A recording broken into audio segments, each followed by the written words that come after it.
tal? ¿Cómo le va? Bienvenido a su programa Pensamiento Analítico, el programa en el cual analizamos los temas de la vida cotidiana con un punto de vista psicoanalítico, intentando ver un poco más allá cuáles son las razones inconscientes y la psicodinámica de esto que nos sucede a todos. Continuamos respondiendo algunas de las preguntas más votadas y algunas que no quedaron tan votadas pero que me parecieron muy interesantes, Si no alcanzo a contestar su pregunta, no crea que fue nada más en un proceso de selección, porque si no, nos haríamos acá videos de 2-3 horas, como de repente me voy extendiendo. Voy a intentar agilizar un poquito más, darle puntos muy específicos sobre sus preguntas que nos están poniendo acá. Vamos a ver, nos sigue diciendo Cecilia, ahora, nos dice, la ansiedad y el miedo, ¿problema relacionado con el ambiente o déficit químico? Cecilia, esta es una preguntaza. Y es un pleito constante con los psiquiatras y con los psicoterapeutas, ¿no? Porque por un lado se puede decir que es un desequilibrio químico, por otro lado se puede decir que es el ambiente, la conducta, el desarrollo. Y creo, en mi opinión, que si queremos dividir una u otra cosa, le estamos regando de entrada. ¿Por qué? Porque nosotros no podemos tener un desequilibrio químico si no tenemos un entorno, y no podemos tener nuestro entorno y nuestra persona si no tenemos un equilibrio químico. Somos la unión de esas dos cosas. Y muchas veces un desequilibrio químico es una manifestación de lo que estamos sintiendo y de lo que está pasando en nuestro entorno. Pensémoslo de esta manera, ¿no? Con algo muy sencillito, con la adrenalina, ¿no? Si nosotros estamos frente a un león, ¿no? Tenemos miedo de ese león y nos llega este reflejo de correr o de pelear, y en ese momento nos hacemos una prueba bioquímica, ¿no? De cómo están nuestros niveles cerebrales y nuestras glándulas, vamos a salir disparados de adrenalina y de otras cosas que tienen que ver con el estrés. ¿Qué fue lo que me causó el estrés? ¿El león o el desequilibrio químico que estoy viviendo? ¿Se fija? Es algo que va de la mano. Hay casos, muy pocos, déjeme le digo, y eso es en donde muchas veces se va teniendo así como el negrito en el arroz, como decimos nosotros. Se quiere tomar eso como la muestra representativa de todo, en donde por una lesión, por alguna particularidad de nuestro desarrollo en lo cerebral, tenemos un desequilibrio químico de nacimiento. El problema es que se quiere utilizar eso como si fuera el argumento para todo, y por lo mismo la cura para todo alrededor de la medicina. Y esto, aunque tengamos un desequilibrio químico desde nuestro nacimiento de manera de lesión en nuestro cerebro, aún el entorno va a estar, aún la conducta va a estar, aún nuestras relaciones van a tener sus particularidades. Y esto se suma. No podemos reducirlo a una sola cosa. Y creo que eso sería lo más importante que podríamos pensar en esto. No queramos irnos o solamente por una cosa o por la otra. Es algo que tenemos que trabajar en conjunto y entendernos como un ser integral de carne y mente. Una mente, como lo podríamos decir, expresada a través de la carne. Entonces, vamos a ver, ¿qué más tenemos acá? Nos están diciendo... Esta es una pregunta cortita. Nos dice Sonia, ¿la maldad de una persona con trastorno de la personalidad antisocial es por el trastorno o es independiente del trastorno? Sonia, relacionada con esta otra cosa que estábamos diciendo, hay un autor muy interesante, se llama Joel Dor, que hablando sobre las perversiones que tendrían que ver un poquito con este asunto que tú nos vas marcando de la personalidad antisocial o del trastorno antisocial, va hablando que no es algo que vaya directamente proporcional con la enfermedad, sino que tiene que ver con otros factores alrededor de nuestro desarrollo.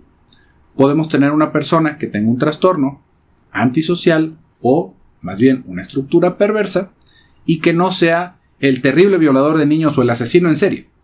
Esa es la diferencia. Potencialidad hay en todos nosotros.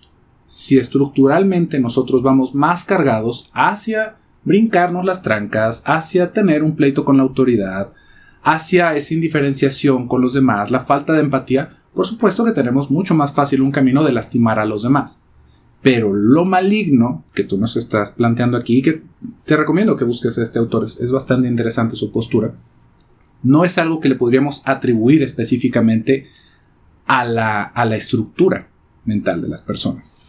Porque fíjese, si quisiéramos pensar un poquito más cuáles son las manifestaciones que pudiéramos llegar a tener, seguramente usted ha visto últimamente todas estas películas y documentales y biografías de personas que son súper exitosas en el ambiente profesional y económico, y que cuando vemos su biografía eran unos verdaderos pero malditos.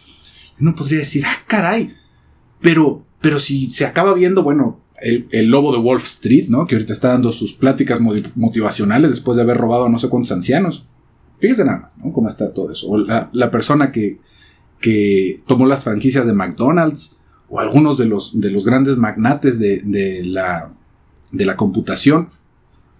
Nos vamos a dar cuenta de que o robaron el trabajo o extorsionaron de alguna manera a alguien. Y uno podría decir, pero si son personas tan exitosas, ¿no? ¿Qué no se supone que ser exitoso es así como sinónimo de ser una buena persona? Fíjese ahí nada más, estamos llegando a terreno peligroso. Porque ese tipo de personalidades tan ambiciosas, que lo único que les importa es la meta, los podríamos localizar más bien hacia ese eje de lo perverso. Pero si se fija, ninguna de estas personas salió a asesinar mujeres, ni a incendiar asilos de ancianos.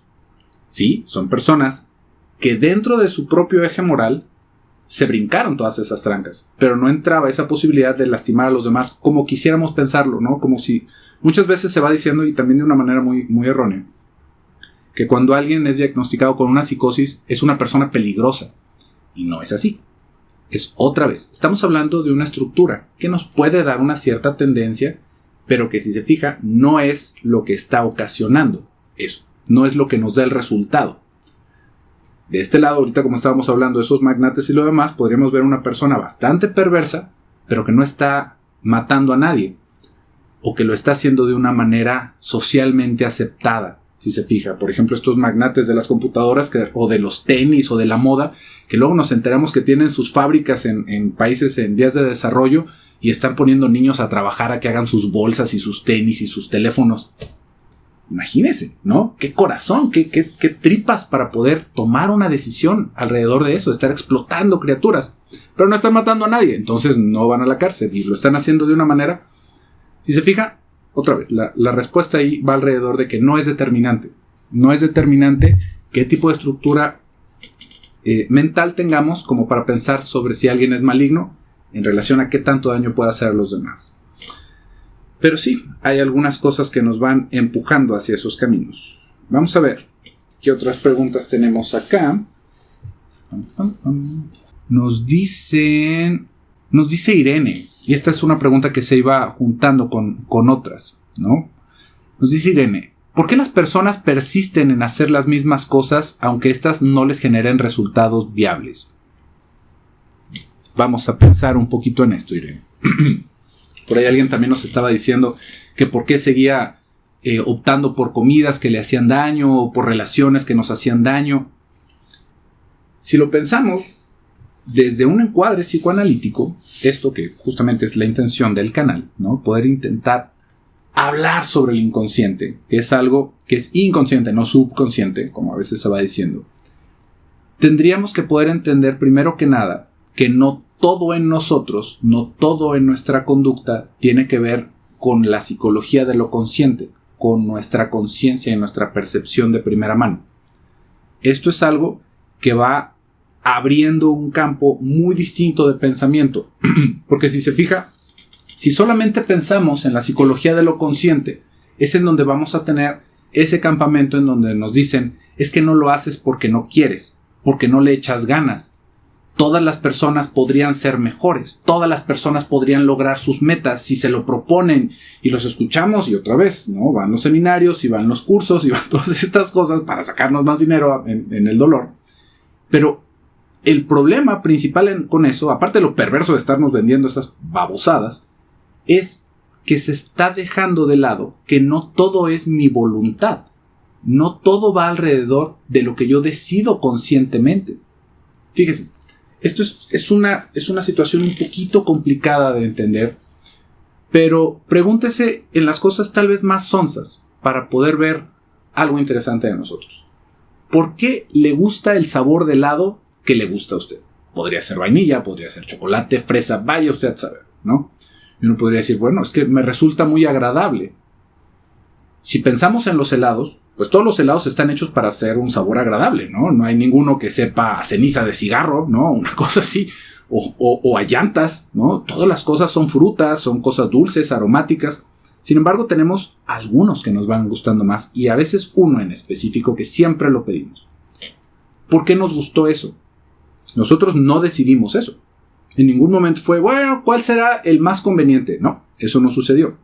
Es algo que se adquirió de una manera en donde hubieron un montón de cosas alrededor. Podríamos pensar, ¿no?, que tal vez fue el primer helado que probamos. Tal vez la primera vez que probamos ese helado estábamos en una situación muy agradable. Tal vez es un olor que nos recuerda algo de otro momento de nuestra vida y por lo tanto, al momento de comprar un helado, estamos evocando esa sensación de bienestar. El problema es que esto usted no lo va a saber. Es muy complicado poder continuar esas líneas, pero lo podemos ver con el eco que nos van dejando. Esto se lo estoy intentando reducir en un ejemplo que no va a alcanzar a abarcar todo. Pero si se fija, hay un montón de cosas en nosotros que nosotros no decidimos hacer. Otra cosa, pensemos, ¿no? Nuestro género, ¿no? Nuestra elección sexual, que a veces va sonando como que si es elección es porque nosotros lo hicimos conscientemente, pero no es así, ¿no? ¿Usted por qué es heterosexual o por qué es homosexual? Le aseguro que no hubo un momento en el que usted se sentara y dijera, yo creo que lo más conveniente es tal. Hay un montón de cosas que nos van determinando y en un plano inconsciente van modificando nuestro deseo y nos van llevando hacia un camino que no es el que nosotros decidimos conscientemente, pero que tiene que ver con nuestra propia historia. No es algo ajeno tampoco, somos nosotros, pero es una parte de nosotros a la cual nosotros no tenemos una vía directa para entenderlo.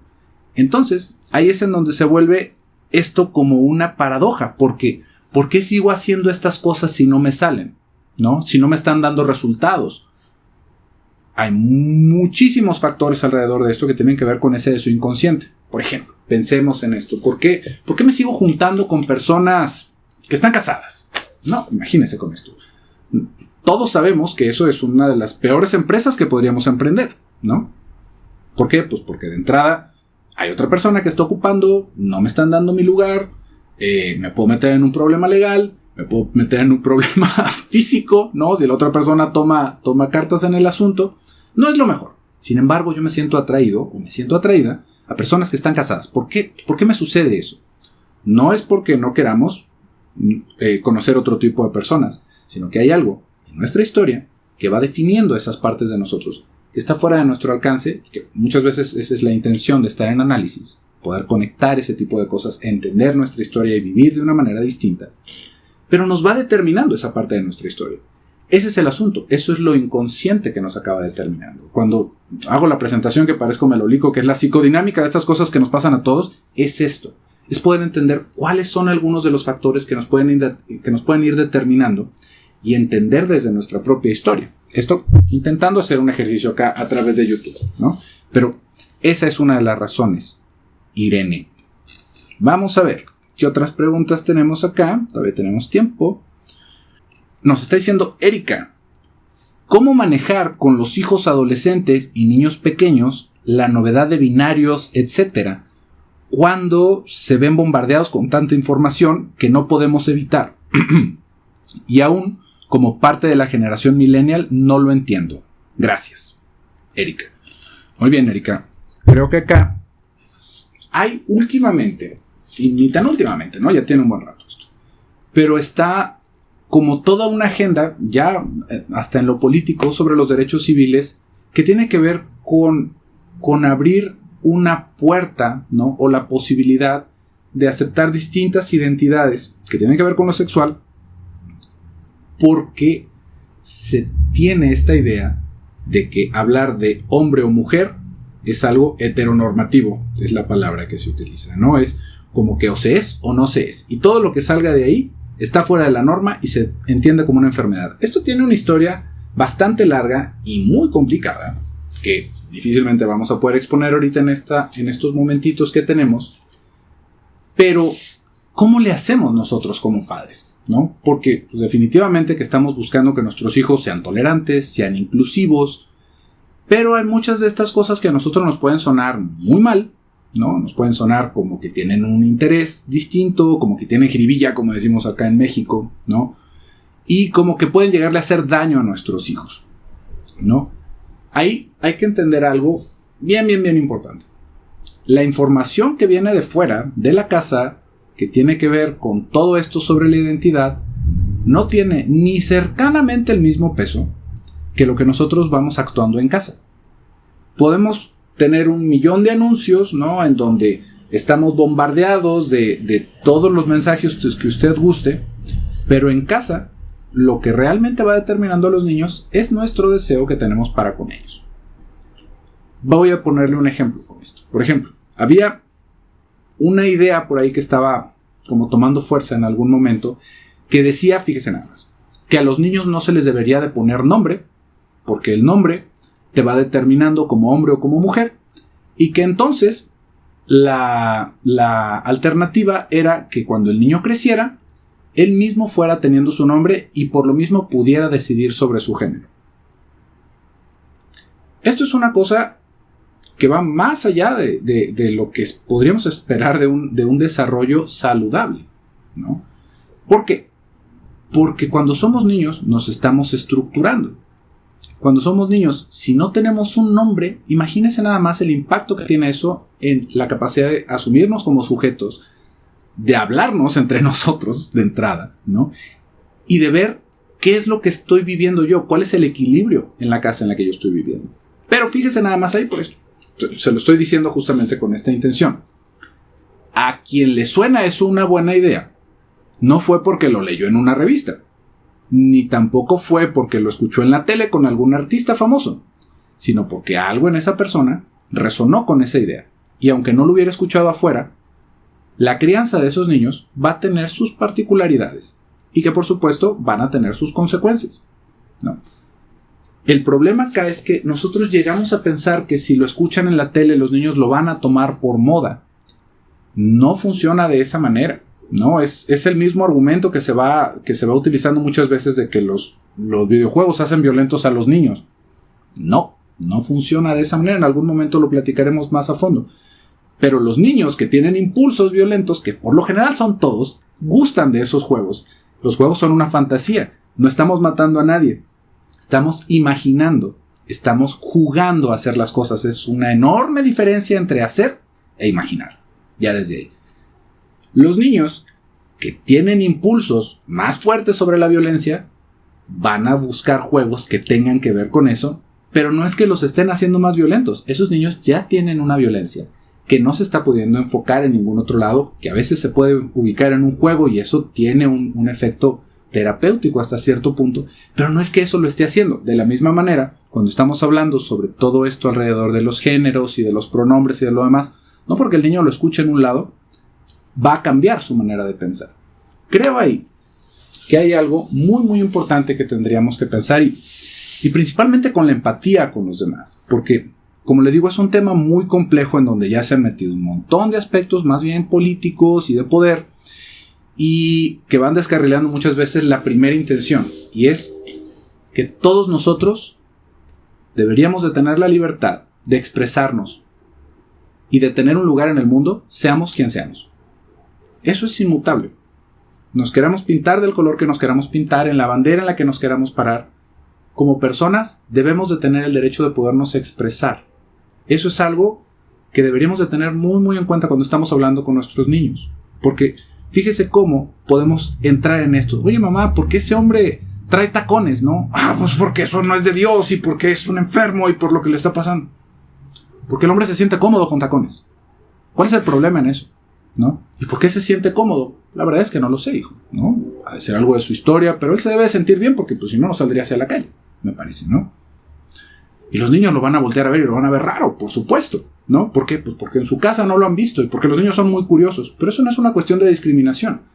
Y mientras podamos expresar a los niños que las personas venimos de todos los colores y de todas las formas posibles y que seguimos siendo personas y que seguimos teniendo los mismos derechos bajo la ley, creo que vamos por buen camino, ¿no? Sin meternos si está bien, si está mal, si está deformando, podré entender eso. Y si usted está preocupado porque esto vaya a influenciar de alguna manera las elecciones sexuales de sus niños, no se apure, no va por ese lado. Eso sale de casa. nada más de casa. Y lo que tenemos en casa es lo que empezamos a buscar afuera. Si en casa hay una cuestión de ambigüedad, hay una cuestión de represión, lo que nos va a hacer sentido afuera es por lo que hemos vivido, no porque haya sido algo así, nada más, que nos llegó y nos invadió y se nos metió como un virus. Eso no sucede. Vamos a ver, ya estamos con el tiempo encima. Voy a intentar responder una pregunta muy rápida. Vamos a ver. A que nos decía Teresa que por qué ciertas comidas y actitudes las sigo haciendo, ¿no? Ahí ya lo respondimos de alguna manera. Y nos está diciendo también Alejandro, ¿por qué hay la necesidad de querer recuperar el tiempo perdido y tratar de recuperar lo que se siente que no se vivió? Ahí nos tendríamos que regresar un poquito a la idea del inconsciente. En nuestra cabeza, a un nivel inconsciente, no hay un tiempo, no tenemos un calendario. Por eso es que al momento en el que nosotros perdemos a alguien, no es como que digamos, ay, bueno, pues es que ya pasó tanto tiempo, ya se me olvidó. No, cuando lo pensamos, lo evocamos y lo sentimos de esa manera. Muchas veces nos vemos presionados de manera social porque, imagínense nada más, yo ya tengo 50 años, ¿cómo es que quisiera seguir yendo a bailar? Escuchen nada más lo absurdo de esto, ¿no? Es que los jóvenes son los que bailan. No, los que bailan son los que quieren bailar. Ay, no, es que si yo me quiero pintar el pelo de colores, no, ya no estoy en edad de hacer eso. ¿Por qué? Ya no tiene pelo. Si ya no tiene pelo, pues ya ahora sí ya no, pelo, ¿no? No hay forma de hacerlo a menos de que se ponga una peluca y lo podría hacer. Pero es pensar que hay tiempo para todo. Y el problema ahí es que vamos queriéndolo englobar en todo. Por ejemplo, hay un tiempo para la fertilidad. Si quisiéramos tener hijos de manera biológica, pues sí, ¿no? Hay como le hagamos. A veces no hay de otra. Eso es algo que se acaba después de un tiempo. Pero para todas las demás cosas que queremos, para casarnos, para emprender un negocio, para vestirnos de cierta manera, no es que haya un tiempo. Tiene que ver con cómo nos vamos sintiendo nosotros. Y esto lo vamos pensando como si es que es una persona desubicada. Mira nada más esa señora ya a sus 50 años con minifalda. Oiga, Madonna. Oiga, muchísimas artistas que se mantienen en forma y les gusta presumir sus piernas y se ponen una minifalda. ¿Cuál es tu problema con eso? ¿No? Que ya tienen 50 años. Fíjese cómo muchas veces esos comentarios van más bien de la envidia que nos hace sentir y que quisiéramos que los demás también vivieran de una manera miserable como nosotros sentimos que estamos viviendo. Ya no estás en tiempo de hacer todas esas cosas. Y si nos dejamos influenciar por esas ideas, solamente estamos dejando entrar esas partes feas de las otras personas a nuestra vida para definirnos. Hay que hacer lo que nos da placer, hay que hacer lo que disfrutamos. Y podernos expresar de esta manera pensando que no es como que ya no tengo el tiempo. Mientras tenga la posibilidad y no esté haciendo daño a nadie, ¿cuál sería el problema? Pero bueno, pues por hoy acá tenemos que dejar el video, se nos extendió. Espero que lo haya disfrutado, espero que no lo haya dejado ahí a la mitad. Y si no lo dejó a la mitad, muchísimas gracias, déjenos un like, suscríbase por favor si aún no lo ha hecho. Y yo me despido por el día de hoy, soy José Luis Amarripa, hasta pronto.